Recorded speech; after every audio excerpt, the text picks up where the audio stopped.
ચંદ્ર કુંડલીમાં જો ત્રિક ભાવમાં બેઠો હશે ને તો એ ભાવનું ફળમાં એ હંમેશા લોસ આપશે.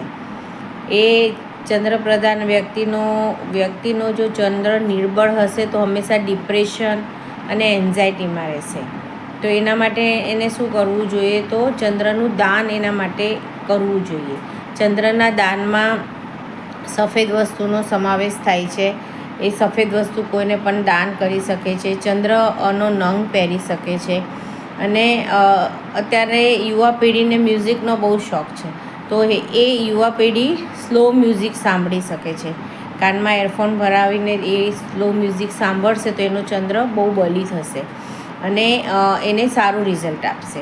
હવે ચંદ્ર પ્રધાન વ્યક્તિ હશે એને કુદરતના સાનિધ્યમાં રહેવાનું બહુ જ પસંદ પડશે. તો એ પોતાની જાતને એવી રીતે હીલ કરશે. તો એ કુદરતના સાનિધ્યમાં રહેશે. નદી, ઝરણા, તળાવ કે પછી સમુદ્રના કાંઠે જશે તો એને જે પાણીની જે પોઝિટિવિટી છે, જે ઉર્જા છે, જે તરંગ છે, એનાથી એ પોતાના બોડીને, માઇન્ડને હીલ કરશે.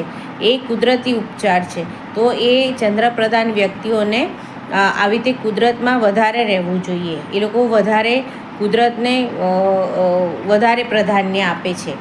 જો તમને આ વિડીયો ગમતા હોય તો તમે એને સબસ્ક્રાઈબ કરો, લાઈક અને શેર કરો, જેથી કરીને હું આગળના વિડીયો વધુ ને વધુ મૂકતી રહું.